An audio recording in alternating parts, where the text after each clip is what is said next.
Vegetarian ಇದೆ, ಊಟ ಇದೆ, ನಾನು ಕೂಡ ಅಲ್ಲೇ ಬರ್ತೀನಿ. ಸೊ ವೆಜಿಟೇರಿಯನ್ ಊಟನೂ ಕೂಡ ಇದೆ. ಸೊ ಇವತ್ತಿಗೆ ಲೋಕಸಭೆ ಚುನಾವಣೆ ಕೆಲಸದ ಶ್ರಮ ಪರಿಹಾರ ಆಯಿತು ಅಂತ ದಯವಿಟ್ಟು ಭೋಜನವನ್ನು ಸ್ವೀಕರಿಸಬೇಕು ಅಂತ ನಾನು ಕೇಳ್ಕೊಳ್ತೀನಿ. ಹಾಗೇನೆ ಒಂದೆರಡು ಮೂರು ಸಂಗತಿಗಳನ್ನು ನಾನು ಸಂಘಟನೆ ಹಿತದೃಷ್ಟಿಯಿಂದ ಗಮನಕ್ಕೆ ತರಬೇಕಾಗಿದೆ.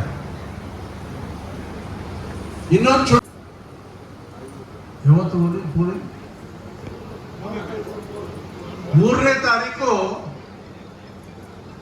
ವಿಧಾನ ಪರಿಷತ್ತಿನ ಚುನಾವಣೆ ಡಿಕ್ಲೇರ್ ಆಗಿದೆ. ಬೆಂಗಳೂರಿನಲ್ಲಿ ಗ್ರಾಜುಯೇಟ್ ಕಾನ್ಸ್ಟಿಟ್ಯೂನ್ಸಿ ಪದವೀಧರರ ಕ್ಷೇತ್ರಕ್ಕೆ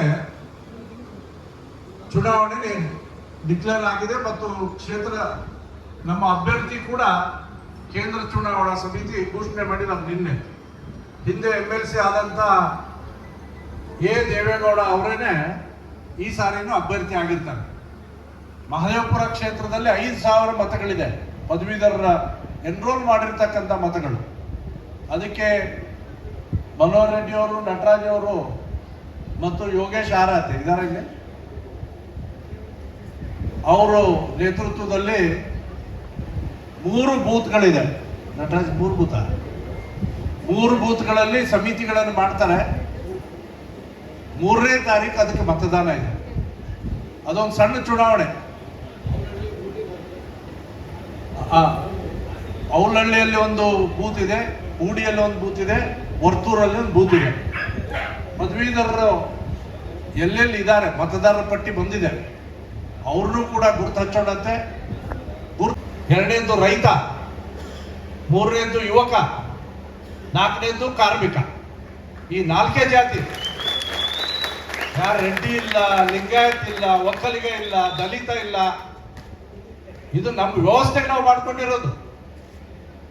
ಮತ್ತು ಮಹದೇವಪುರ ಕ್ಷೇತ್ರವನ್ನು ನಾವು ಹಾಗೆ ತಗೊಂಡು ಹೋಗಿದ್ದೀವಿ ತಾನೆ. ಇಲ್ಲಿ ಕನಕ ಚುನಾವಣೆ ಬರೋದಿದೆ, ತಾಲೂಕು ಪಂಚಾಯತಿ ಚುನಾವಣೆ ಬರೋದಿದೆ. ಯಾವುದೇ ಚುನಾವಣೆ ಬರಲಿ, ಬಿಜೆಪಿ ಮಹದೇವಪುರದಲ್ಲಿ ನಾವು ಸನ್ನದ್ಧರಾಗಿದ್ದೀವಿ. ಅಲ್ಲ, ಇಲ್ಲಿ ಇಲ್ಲ. ಅವರು ದಯವಿಟ್ಟು ಮತದಾರರ ಪಟ್ಟಿಯಿಂದ ತೆಗೆದಾಕಿ, ಆ ಕೆಲಸ ಮಾಡಿ ಅಂತ ಹೇಳಿ ಜಯದೇವ್ ಈ ಕಡೆ ಬಂದು ಕೂತು ಆ ನಿಟ್ಟಿನೊಳಗೂ ನಾವು ಗಮನ ಹರಿಸಬೇಕು. ಅದಕ್ಕಾಗಿ ಈ ಪ್ರೊಸೆಸ್ ಏನಿದೆ, ಈ ಪ್ರೊಸೆಸ್ ಅನ್ನ ಗಟ್ಟಿ ಮಾಡುವಂತ ಕೆಲಸವನ್ನ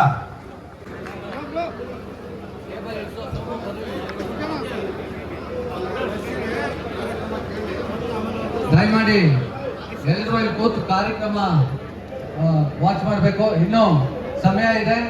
ನಾವು ಇಲ್ಲಿ ಬಂದಿರ್ತಕ್ಕಂಥ ಎಲ್ರಿಗೂ ಸಹ ಊಟದ ವ್ಯವಸ್ಥೆ ಇರುತ್ತೆ. ನಾವು ರಶಲ್ಲಿ ಹೋಗಿ ನಿಂತ್ಕೊಂಡು ಊಟ ಮಾಡುವಂಥದ್ದಾಗಬಾರ್ದು. ದಯಮಾಡಿ ನಿಧಾನಗತಿಯಲ್ಲಿ ಬಂದಿ ಆದ ನಂತರ ಹೋಗಿ ಕಾರ್ಯಕ್ರಮ ಇರುತ್ತೆ, ಮನೋರಂಜನೆ ಕಾರ್ಯಕ್ರಮ, ಅದನ್ನ ವೀಕ್ಷಿಸುತ್ತಾ ಅಲ್ಲಿ ಖಾಲಿ ಆದ ನಂತರ ಹೋಗಿ ಕುತ್ಕೊಳ್ಳೋಣ ಅಂತ ಹೇಳ್ತಾ, ಹಾಗೆ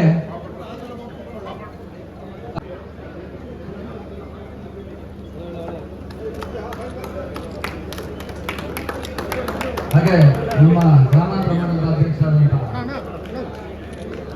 ನಟರಾಜ್ ಅವರು ಸಹ ಮುಂದೆ ಬರಬೇಕು ಅಂತ ಹೇಳಿ ಕೇಳ್ಕೊಳ್ತಾ ಇದ್ರು. ನಟರಾಜ್ ಅವರು ಕೂಡ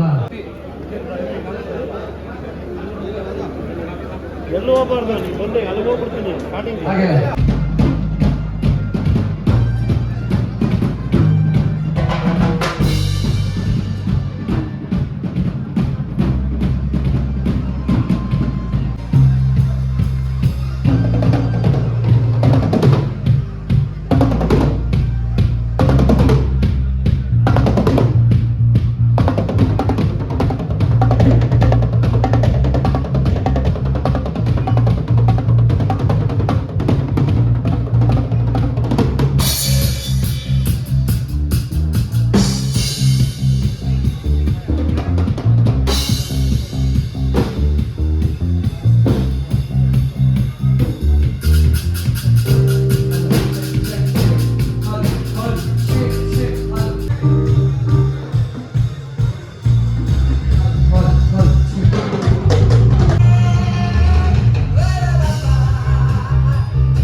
ಇಲ್ಲಿ ಶೂಟ್ ಮಾಡ್ಬಿಡಿ ನೀನೇನು